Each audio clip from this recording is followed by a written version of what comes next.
ইমামের পিছনে সালাত আদায়ে মুক্তাদিদের সূরা ফাতিহা পড়া লাগবে কি না? সূরা ফাতিহা না পড়লেও নামাজ হবে, এটা সহিহ।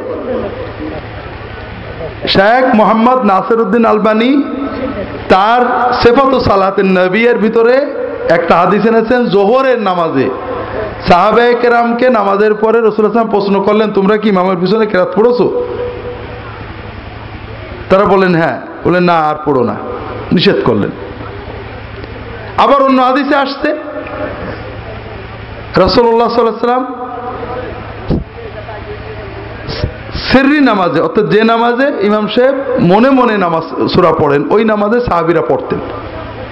জোহরে, আসরে, মাগরিবের তৃতীয় রাকাতে, ঈশার চতুর্থ, তৃতীয়, চতুর্থ রাকাতে তারা সূরা ফাতিহা পড়তেন, অন্য সূরা পড়তেন। এই জন্য যে নামাজে আমরা ইমামের কেরাত শুনতে পাচ্ছি না, ওই নামাজে পড়াটাই ভালো। আর যে নামাজে শুনতে পাচ্ছি, এই নামাজে পড়া যাবে না। যে জনৈক মুফতি বলেছেন পড়া মাকরু, পড়া মাকরু কোনো কোনো ফকি বলেছেন, এটার পক্ষেও হাদিস আছে। তবে সকল হাদিসের সমন্বয়ে যেটা আমি বললাম, এটা শুধু আমার মত বলছি না, এটা অনেক ফকিহের মত। হানাফি মাযহাবের হেদায়েত আছে। আমাদের দেশের হানাফি আলেমদের ভিতরে শামসুল হক ফরিদপুরি রাহিমাহুল্লাহ, তিনি খুব শক্তভাবে এই মতের সমর্থন করেছেন, তার হাক্কানি তাফসিরে লিখেছেন। এটা মোটামুটি সব হাদিসের আলোকে সুন্দর মত।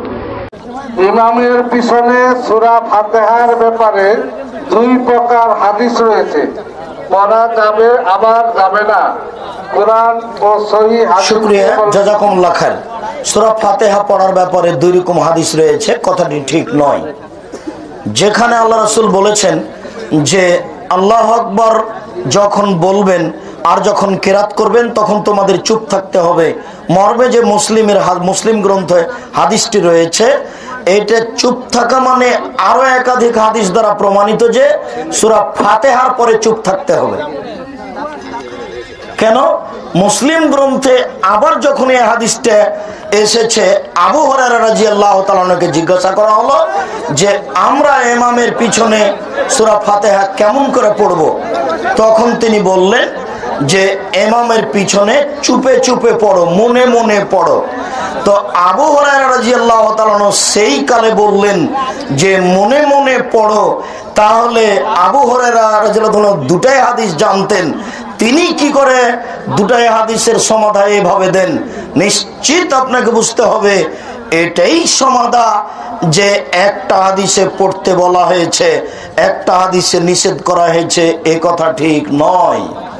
যেখানে নিষেধ করা হয়েছে সেখানে ফাতিহার পরে, ফাতিহা কোনো হাদিসে নিষেধ করা হয়নি। এই জন্যই হাদিসে এসেছে ফাতিহা ছাড়া সালাত হবে না, সূরা ফাতিহা ছাড়া সালাত হবে না। তারপরে যে সূরা ফাতিহা পড়লো না তার সালাত হলো না, কিন্তু অনেক মুসল্লি সূরা ফাতিহা না পড়ে রুকুতে চলে যায়, এবারে কি বলবেন? সূরা ফাতিহা যদি পড়ার সুযোগ না পায় কোনো মুসল্লি, এসে দেখেন যে রুকুতে ইমাম সাহেব চলে গেছেন, তাহলে তিনি সূরা ফাতিহা পড়বেন না, তিনি এসে রুকুতে যোগ দিবেন। কারণ নবী সাল্লাল্লাহু আলাইহি ওয়াসাল্লাম বলেছেন মান আদরাকার রুকুআ ফাকাদ আদরাকার রাকাআতা, যে রুকু পেল সে রাকাত পেল। এই ব্যক্তি সূরা ফাতিহা যদি নাও পড়ে, এক্সেপশন, মুস্তাসনা, ভিন্ন, তার জন্য ছাড়, অর্থাৎ সে রুকুতে পেলে সূরা ফাতিহা না পড়ে সে সোজা কিতে চলে যাবে, রুকুতে চলে যাবে। আপনি রুকুতে ইমাম গেলেন, আপনি এসে দাঁড়িয়ে সূরা ফাতিহা পড়লেন, এরপর রুকুতে গেলেন, এরকম কোনো কিছু হাদিস দ্বারা প্রমাণিত নয়। জামাত ইমামের পিছনে সূরা ফাতিহা নিয়ম জানাবেন। কেউ কেউ বলে ইমামের সাথে সাথে সূরা ফাতিহা পড়বে। দেখুন, ইমামের পেছনে সূরা ফাতিহা পড়ার ক্ষেত্রে তিনটি মত প্রতিষ্ঠিত এবং পরিচিত, ব্যাপক পরিচিত আছে। একটা মত হলো ইমামের পিছনে সূরা ফাতিহা পড়ার কোনো প্রয়োজন নাই, ইমাম থাকলেই, ইমাম পড়লে মুক্তাদিটা যথেষ্ট হবে, একটা মত আছেই। আরেকটা মত হলো যে ইমাম আস্তে পড়ুক, জোরে পড়ুক, সিররি হোক, জাহরি হোক, সকল সালাতে ইমামের পিছনে সকল মুসল্লিরাই কি করবেন? সূরা ফাতিহা পড়বেন। আর তৃতীয় আরেকটা মত হলো ইমাম যখন আস্তে সূরা ফাতিহা পড়বেন তখন মুসল্লিরা পড়বেন, আর যখন জোরে সূরা ফাতিহা পড়বেন তখন মুসল্লিরা শুনবেন। এই তৃতীয় মতটা আমার কাছে খুব বেশি গ্রহণযোগ্য মনে হয়। কারণ ইমাম জোরে পড়ছেন কেন? জোরে পড়া মানেই তো শোনানোর জন্য, তাহলে আমরা শুনবো। আর যখন ইমাম আস্তে পড়ছেন তখন তো আমার কোনো শোনার ডিউটি নাই, তখন আমি পড়বো। তাহলে কোরআনে কারীম এবং হাদিসের সাথে কোনোটার সাথে কোনো বাজাহের কন্ট্রাডিকশন তো এমনিই নেই। কোরআন হাদিসের ভিতরে কখনো বাজাহের বা বাহ্যিক দৃষ্টিতে কন্ট্রাডিকশন আর থাকবে না, দুইটার উপরে আমল হয়ে যাবে। কোরআন যখন তেলাওয়াত করা হয় ফাসতামিউ লাহু ওয়া আনসিতু, এর উপর আমল হয়, আর সূরা ফাতিহা না পড়লে সালাত হলো না, ওটার উপরে আমল হয়ে যায়। সবচেয়ে নিরাপদ আমার কাছে এটা মনে হয়। বাকি এছাড়া অন্য কোনো মতের দলিল যদি আপনার কাছে শক্তিশালী মনে হয়, এটার উপর আমল করেন, কোনো অসুবিধা নেই। মানহাজ কি, মানহাজের গুরুত্ব। সূরা ফাতিহাকে কি বলা হয়েছে বললাম? সালাতের সূরা। কেন বলা হয়েছে? এই জন্য যে এর উপর নির্ভরশীল, সূরা ফাতিহা নির্ভরশীল হচ্ছে সালাত, নামাজ। এই জন্য নবী করিম সাল্লাল্লাহু আলাইহি ওয়াসাল্লাম প্রসিদ্ধ লা সালাতা লিমান লাম ইয়াকরা ফাতিহাল কিতাব, যে সূরা ফাতিহা পড়ে না তার সালাত হয় না, সালাত নেই সূরা ফাতিহা ছাড়া। সুতরাং মুসল্লি কয় রকম?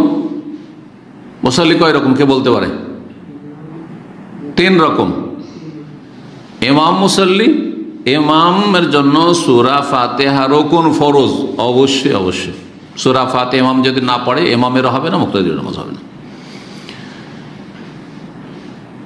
দ্বিতীয় নামাজি হচ্ছে একাকী নামাজি, মুনফারিদ, একাকী একা একা নামাজ পড়ছেন, তাহলে সূরা ফাতিহা পড়া ফরজ, রুকুন না পড়লে হবে না। যে রাকাতে সূরা ফাতিহা পড়লো ওই রাকাত হইল না, রুকুন ছুটে গেল।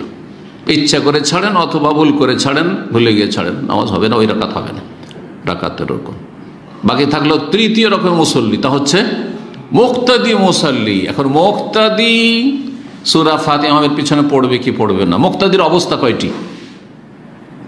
2টি অবস্থা। একটা হচ্ছে যে ইমামের জোরে তেলাওয়াত চলছে, শুনছে, নাকি আস্তে তেলাওয়াত, বা জোরে হচ্ছে কিন্তু দূরে আছে, শুনতে পায় না। 2টো অবস্থা হলো না? যদি ইমাম আস্তে আস্তে মনে মনে তেলাওয়াত করছে, যা 17 রাকাত মধ্যে কত রাকাতে হয়? 11 রাকাতে হয়। জোহরের 4 মনে মনে ইমাম পড়ছে, ঠিক না? আসরের 4 4 কত হইল? 8, ইমাম মনে মনে পড়ছে। মাগরিবের শেষ 1 রাকাত কত হইল? 9 হইল। আর এশার 2 কত হইল? 11 রাকাতে ইমাম মনে মনে সূরা ফাতিহা পড়ছে। আপনিও অবশ্যই মুক্তাদি সূরা ফাতিহা মনে মনে পড়বেন। ইমামের পড়ার সাথে কোনো বিরোধ আছে?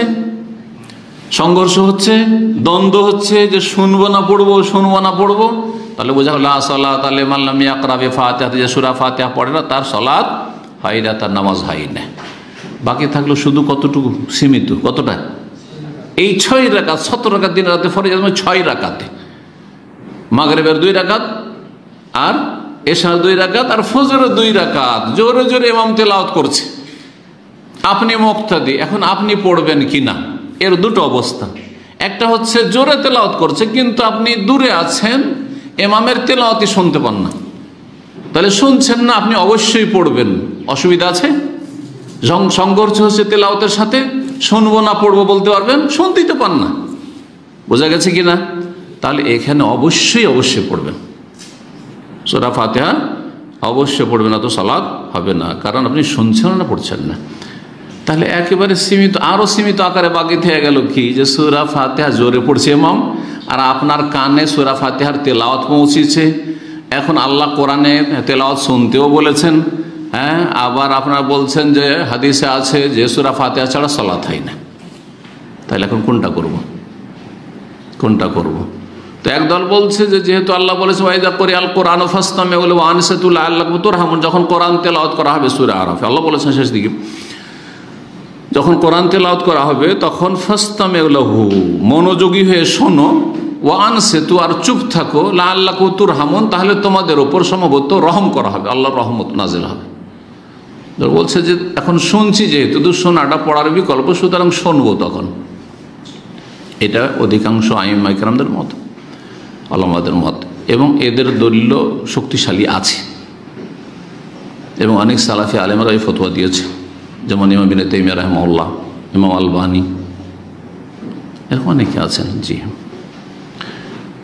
আর একদল বলছেন, তাদের শীর্ষস্থানীয় ইমাম শাফেঈ, সালাফদের অনেকে রয়েছেন সাহাবায়ে কেরামদের মধ্যে, তাবেঈনদের মধ্যে, কিন্তু বড় বড় আইম্মা কেরামদের পরবর্তীতে যে ইখতিলাফ যেসব আইম্মাদের মধ্যে মাঝে হয়েছে, ইমাম শাফেঈ, ইমাম বুখারী, জি, আর আহলে হাদিস ওলামারা ভারত উপমহাদেশে বিশেষ করে তারা বলছেন কি যে সূরা ফাতিহা যে কোনো অবস্থায় মুক্তাদিকে আগের যতগুলি অবস্থা সবগুলিতে পড়তে হবে, এমনকি যখন জোরে জোরে পড়ছে এবং আর কানে আওয়াজ আসে শুনতে পাচ্ছেন তখনও সূরা ফাতিহা পড়তে হবে। তো প্রশ্নকারী প্রশ্ন কি ছিল যে ইমাম সাহেব জোরে কেরাত পড়লে মুক্তাদিরা সূরা ফাতিহা পড়তে হবে কি?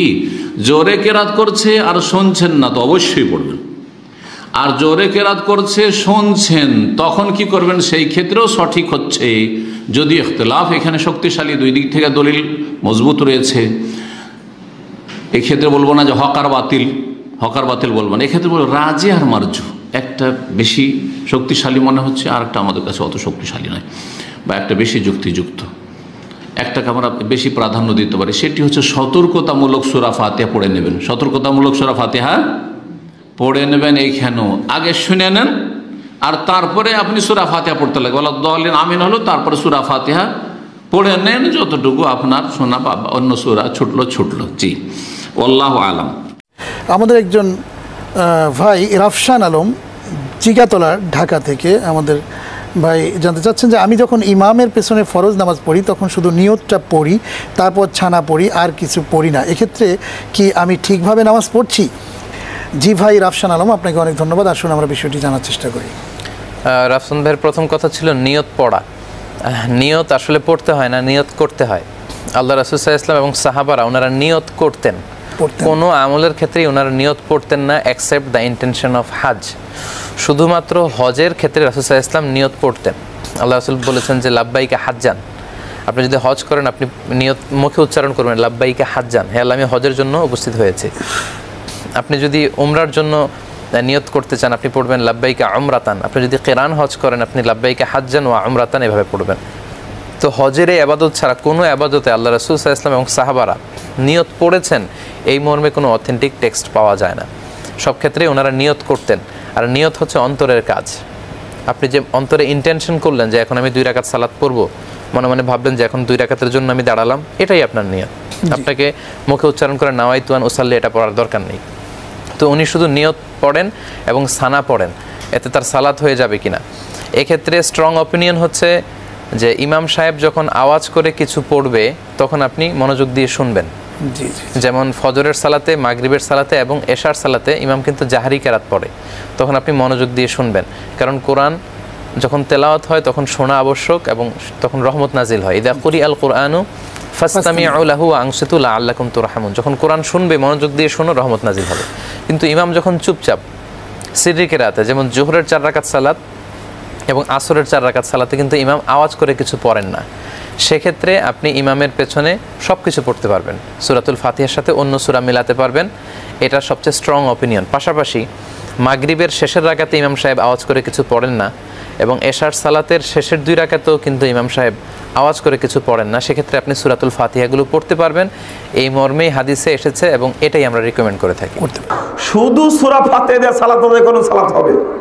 সহিহ ইবনে হিব্বানের হাদিস, শুধু সূরা ফাতিহা দিয়ে সালাত আদায় করেন, সালাত হবে, তাতে কোনো সমস্যা নাই।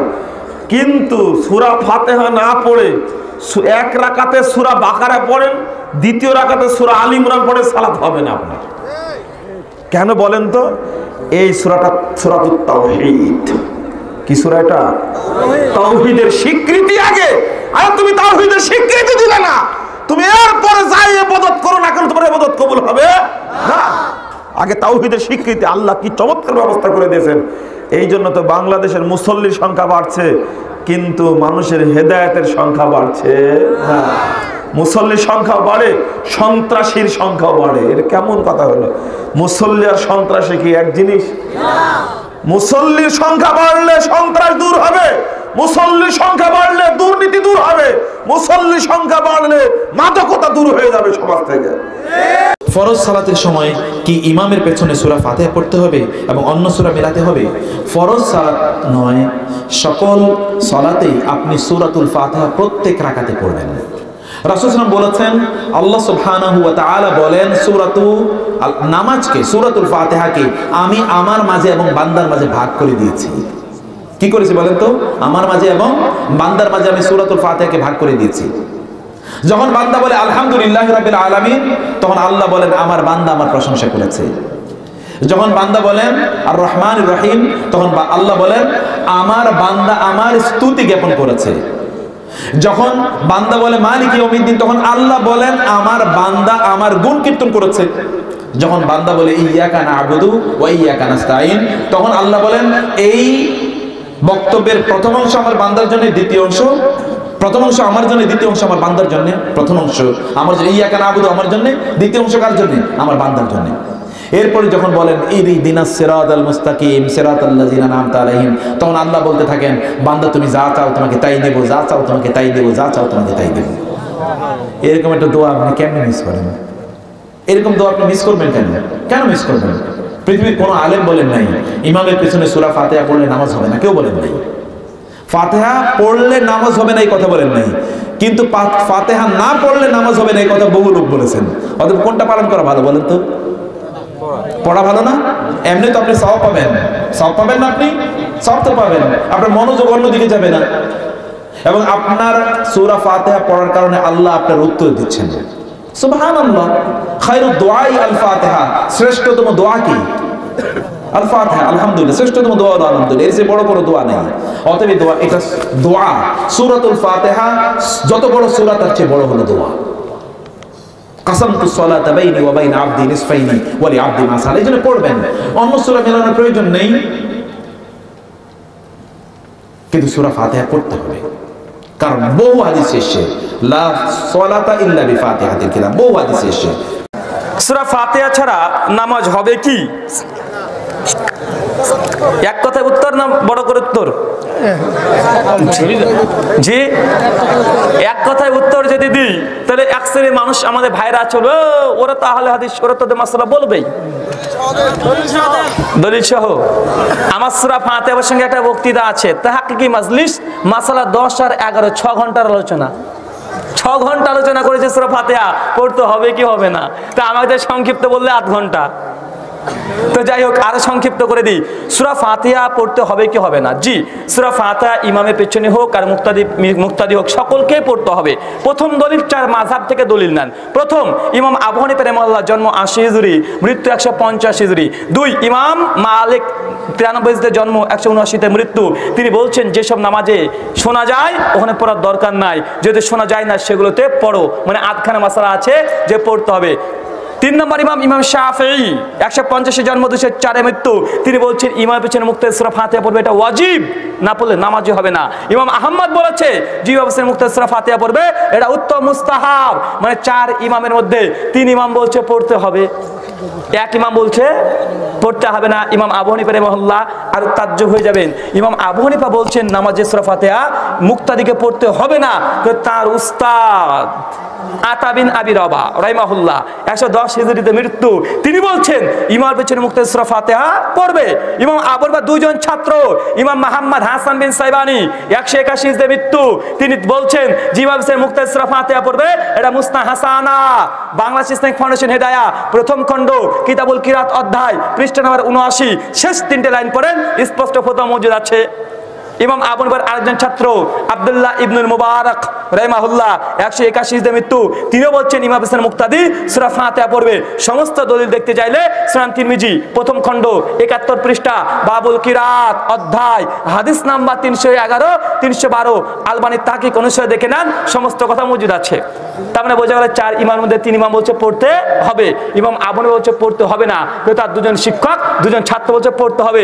জনসাধারণ আপনারা সিদ্ধান্ত নেন সূরা ফাতিহা এখন পড়বেন কি পড়বেন না।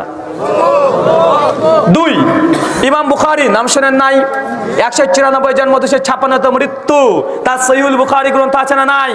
তেমন আরো একটি গ্রন্থ আছে, নাম হচ্ছে কিতাবুল কিরাত, যেটা জুজুল কিরাত নামে পরিচিত, বা জানেন কি জানেন না? ইমাম বুখারী 300 খানা হাদিস নিয়ে এসেছেন, প্রমাণ করেছেন সূরা ফাতিহা মুক্তাদিকে পড়তে হবে। ইমাম বাইহাকি 458 হিজরিতে মৃত্যু, তার বই আছে কিতাবুল কিরাত, তিনি 550 হাদিস নিয়ে এসেছেন যে মুক্তাদিকে সূরা ফাতিহা পড়তে হবে। দলিল সহিহ বুখারী 756 নম্বর হাদিস, উবাদা বিন সামিদ, আবু হুরায়রা, জাবির বিন আব্দুল্লাহ, আম্মা জান আয়েশা, আনাস বিন মালিক, 70 জন সাহাবী হাদিসটা বর্ণনা করেছেন। লা সালাতা লিমান লাম ইকরা বিফাতিহাতিল কিতাব। লা সালাতা, কোনো সালাত নাই।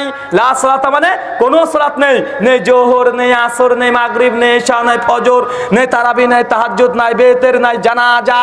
লা সালাতা, কোনো সালাত নেই। লিমান, যে কেউ, চাই ইমাম হোক চাই মুক্তাদি হোক, ইল্লা বি ফাতিহাতিল কিতাব, ফাতিহা ব্যতীত। কথা বুঝতে পারছেন? এখন আমাদের কিছু ভাই বলতে পারে, আরে আমরা ইমামের পেছনে সূরা ফাতিহা পড়বো কেন? কারণ ইমামকে তো আমাদের সমস্ত দায়িত্ব দিয়ে দিয়েছি, বা বলে কি বলে না, ইমামের ইক্তেদা করছি, এখানে আমরা পড়বো কেন? ইমামের পড়াই আমাদের পড়া, বা বলে কি বলে না, মান কানা লাহু ইমামু ফাকিরা, যে ইমামের কিরাত মুক্তের জন্য যথেষ্ট। ইবনু মাজাহ 850 নম্বর হাদিস, হাদিস সহিহ না। জাফর আল জুফি সমস্ত মুহাদ্দিসদের ঐক্যমতে কাযযাব রাবি, এই হাদিস সহিহ নয়, সে ইমাম আবু হানিফা যঈফ বলেছে। 2, যে তাই হয়ে যায় যে ইমামের পড়া মুক্তের জন্য যথেষ্ট, তো আমাদের ওই ভাইকে প্রশ্ন করেন, ভাই ইমাম সাহেব যখন আপনাদের যায় নামাজে দাঁড়ায়, সেই সময় যায় নামাজ একটা বেদাতি দোয়া পড়ে, ইন্নী ওয়াজাহাতু, পড়ে কি পড়ে না? যদি কোরআনের আয়াত বিশ্বনবী জায়নামাজের দোয়া হিসেবে পড়ে নাই, ভাই তারা পড়ে কি পড়ে না? তাকে বলেন, ভাই আপনাদের ইমাম পড়ে কি পড়ে না? পড়ে। ভাই তাদের মুক্তাদি পড়ে কি পড়ে না? পড়ে। ইমাম সাহেব আল্লাহু আকবার বলছে, ভাই মুক্তাদি আল্লাহু আকবার বলে কি বলে না? ইমাম সাহেব নিয়াত পড়ছে, মুক্তাদি নিয়াত পড়ে কি পড়ে না? ইমাম সাহেব যখন আল্লাহু আকবার বলার পরে রুকুতে যাচ্ছে, রুকুত তাসবিহ পড়ে, মুক্তাদি পড়ে কি পড়ে না? ইমাম সাহেব সামি আল্লাহু লিমান হামিদা বলছে, মুক্তাদি রাব্বানা লাকাল হামদ বলে কি বলে না? ইমাম সাহেব আত্তাহিয়াতুর পড়ে ঠিক আত্তাহিয়াতু পড়ছে, মুক্তাদি আত্তাহিয়াতু পড়ে কি পড়ে না? ইমাম সাহেব দুরূদ পড়ছে, মুক্তাদি পড়ে কি পড়ে না? ইমাম সাহেব মাসরা পড়ছে, মুক্তাদি পড়ে কি পড়ে না? আরে শেষ পর্যন্ত ইমাম সাহেব বলছে আসসালামু আলাইকুম ওয়া রাহমাতুল্লাহ, ভাই তাদের মুক্তাদি বলে কি বলে না? তো ভাই আপনি ইমামকে কি দায়িত্ব দিলেন? তাকবীর থেকে সালাম পর্যন্ত আপনার মুক্তাদি সবই পড়ছে, কিসের দায়িত্ব দিচ্ছেন? সূরা ফাতিহা খুব ভারী, এটুক বইতে পারবেন না। সর্বোপরি ইমাম হোসেন মুক্তাদি সূরা ফাতিহা পড়বে। বিস্তারিত জানার জন্য আমার আহলে হাদিস হানাফি মাযহাব ইখতিলাফ নিশান মাসআলা নাম্বার 14 আর 15 দেখেন, বিস্তারিত জবাব আছে। জি।